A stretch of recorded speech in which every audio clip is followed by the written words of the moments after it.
a long ride.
We're ready.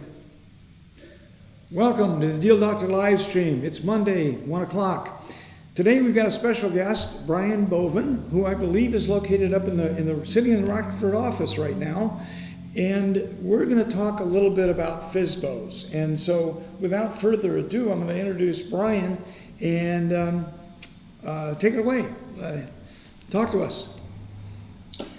Well, good morning, good Monday morning. Well, it's afternoon already. What in the world happened to the morning today? So, Don, thanks a lot for bringing me on for the for sale by owner conversation. Don, do you remember the first time I ever talked to you about for sale by owners, where we were and what we were doing and what I asked you?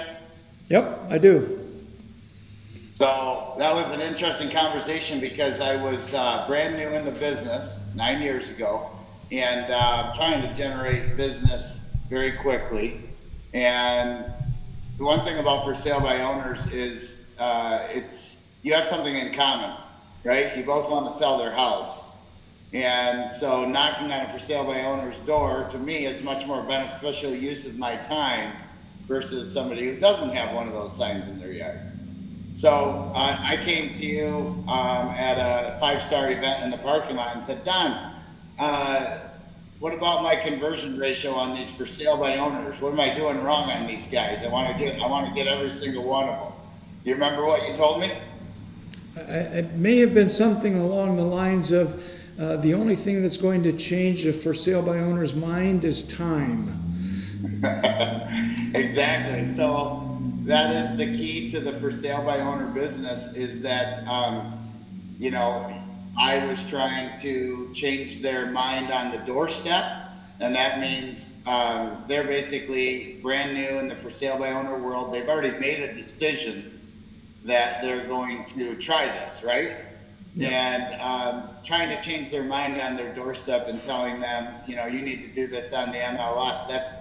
That's the wrong approach. That's the high pressure used car salesman. Let's get this deal done today type mentality. And so once I shifted that and went into a world of the only thing that I care about, whether I'm on the phone with them or if I'm at their doorstep, texting them, whatever the communication is, it's all about the impression that I leave with them.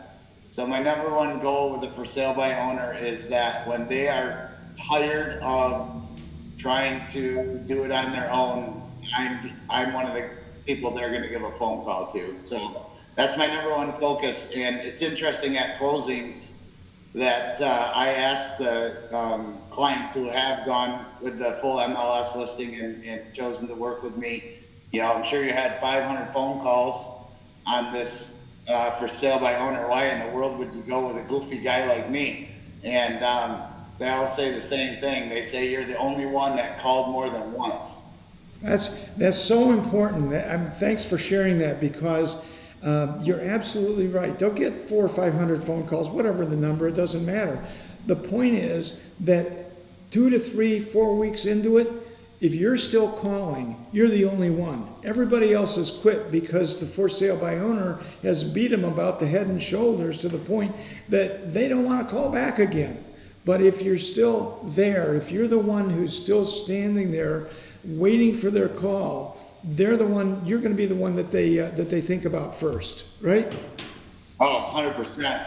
I mean, you think about in your life and in my life, if an insurance person or a home inspector or anybody that might, you know, be in our sphere of doing business with contacts us out of the blue, how many times would you guess it would take you before you recognize that that person's really not going to stop bothering me? Well, I'm probably being in the job that I am. I'm probably a little tougher in that, you know, I'm going to get rid of them 4 to 5 calls in, so to speak. But when I was working for sale by owners, as you are, I would stay in the game. I would keep my head in the game for 10 weeks minimum. 10 weeks, 10 touches. And I have a system that I use. We're not going to go into it today because I want to focus on what you do. But I have a system for staying in touch with them over a 10-week period of time. That's when I'm going to give up and throw in the towel. But not until then. So I want to continue more about how you approach for sale by owners. So when I work with a for sale by owner, I have a pretty systematic approach of, you know, how I'm going to deal with them. And the first thing that I do is I try and get in front of a for sale by owner. So you know, you're going to talk about 7 impressions, 10 impressions, 15 impressions. I want to get in front of that person for sure. And the reason why I want to get in front of them is people do business with people they like and trust. And you know, if I'm just in the mix of the mad phone call text arena, I'm not going to be any better off than any other of those people that are calling them. Because quite frankly, their number one goal is to either get me off the phone or, you know, ignore my text message. So belly to belly is number one. For sale by owners, I think my ticket to success has been off of the explanation of it's not 6%. It's really, you know, 90% or more of deals are closed with a buyer's agent in today's world. So a buyer's agent's typically going to charge a 3% commission, and most for sale by owners will agree to that. So instead of considering 6%, they're only considering 3% for me to represent them. And how I say that is I say, all right, we've got 3,600 realtors in our association and less than 1,000 active listings. Do you want those, you know, 3,000 agents to know about your listing and to possibly call on your listing and show their buyers your listing? Or do you want people who might be comfortable to working with a for sale by owner? You know, how many people do you really want to see your house? And I explain their odds of you know, they're going to net more money even after paying commissions if they have a powerhouse real estate agent, somebody who goes through all the things that I go through, which is making sure the house is perfect, staged, clean, ready for showings, marketed photos, all of the things that it's going to take. That for sale by owners, they generally don't do a very good job in those areas. They're more thinking about, everybody says my house will sell in a day, so if I let them in the door, my house sells, I go to a closing and I saved commissions. That's a pretty average mentality, and I think that they're leaving money on the table. So you're saying that if there are 3,600 real estate agents in the greater Grand Rapids market in this case, that providing that level of exposure for their house is going to get them more competitive offers and therefore a higher price. They're going to get into essentially a bidding war. Would you agree with that? 100%. I mean, their chances of a bidding war for sale by owner are probably 75% less than what they are on the open market. And, I always say to people, if you think that you've accomplished the best sale price, unless you're just sitting on tons of money and you don't care about the price and you just want to sell it yourself to say, I sold my house on my own, go for it. I'm not going to get in the way of that, but if you care about your bottom line and getting the most amount of money, you will never have known how much your house would have sold for unless you try it on the market. Yeah, and I think that one of the things that I have tried to communicate to for sale by owners is, think about this for sale by owner.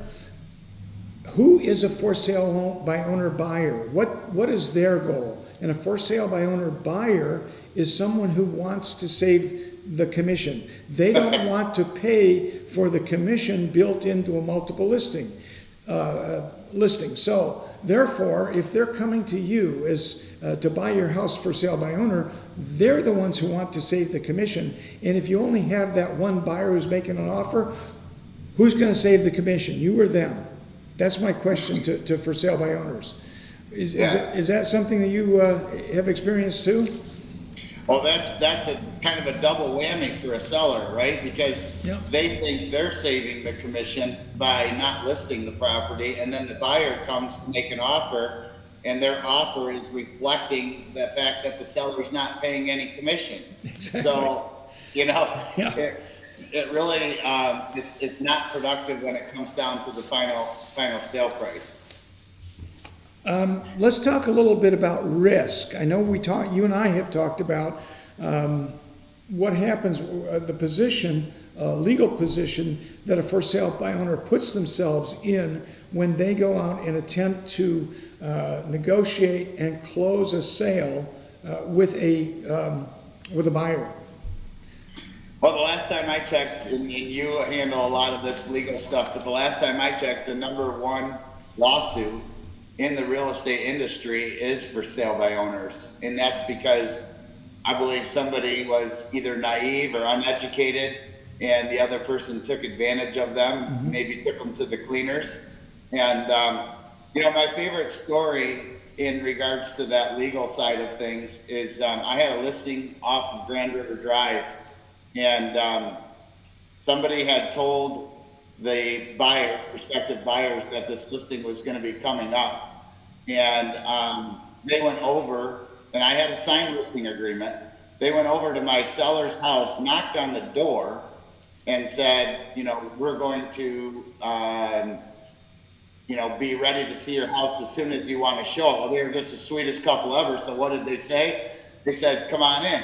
So the wife goes, Mrs. Buyer goes with Mrs. Seller in the kitchen. They're hanging out. Mr. Buyer, doctor of all people, takes Mr. Seller in the garage and says, how much are you going to be asking for this house? And he said $550,000. And this house was one of those multi-offer deals, well over asking, perfection, all brick ranch, couple thousand square feet on the main, probably a 650 house. But it was a few years ago, and I was listing it for $550. So we told him we're listing it for $550. And the doctor looked at my seller and said, would you take $500? And my seller said, no, I wouldn't go that low, but I'd probably meet you in the middle. And I think about that conversation. My seller probably left $100,000 on the table. Wow. Because they basically came to an agreement based on their very nice conversation that they had, and the wife grew to love my seller's wife. And the next thing you know, they were the first ones through the door, and this was before holding offer days. And so we put the doggone thing together at $525. And how do you think I felt as the agent, collecting the commission check? It's like, doggone it. I could have gotten them a lot more money, but that person knocked on the door, pushed their way in the house, and wow. Hopefully they're not watching this video. Yeah, well, and I think that's a really good example of why we have to make sure that our people whose homes we list don't allow people in like that. That's a hard thing to tell them to do when it's still their house. I mean, if somebody knocks on the door, they still have the right to do that. But as you say, they might find themselves leaving $100,000 on the table. Which gets us back to that question about lawsuits. And you're right, last I checked, it was the number one cause for real estate lawsuits in the state of Michigan anyway. And as you say, the reason is sometimes there's an understanding between the two parties, or they believe they have an understanding, when it's not necessarily spelled out in the contract. So there may be language in there referring to, let's say, an appraisal, for example, and one party thinks it means this, and another party thinks it means that. And so as they go down the road and they discover that there's a difference of opinion, difference of understanding, then they end up in court because neither party really knows what they're doing in the process. So if I understand you correctly, providing that sort of guidance is one of the things that's really valuable for sellers to hire a real estate agent. Yeah, so back to the risk thing. So buyer and seller are together. They walk out in the backyard, and this is a true story.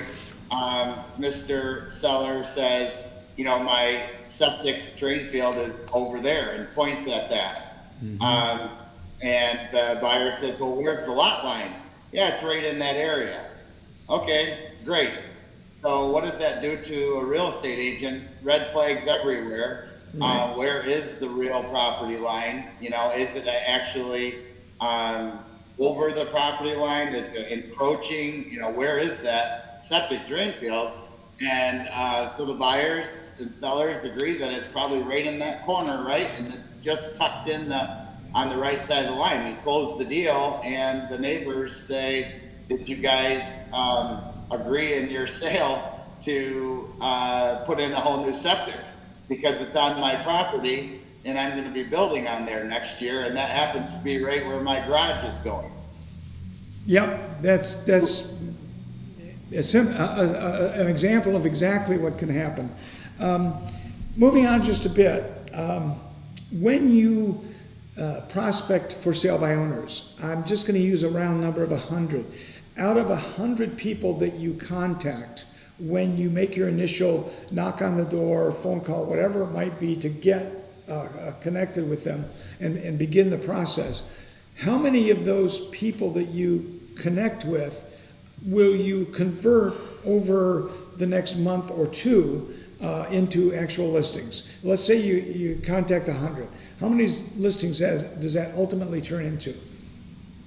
Well, the 100, so you have two things. The 100 would be points of contact, and then you'd have to dissect that down into how many of those actually turned into a conversation, and then how many of those conversations turned into a converted sale, you know, a conversion. So I would say with people that do respond, and that people that do actually give you the time of day and maybe set up an appointment, that I probably have about a 60% conversion ratio, meaning 6 out of 10 deals. And again, if I've contacted 100 people, realistically speaking, I'm probably gonna get 10 to 15% out of 100 people that I'm gonna have a belly-to-belly conversation with. Does that make sense? Okay, so let me just clarify the math.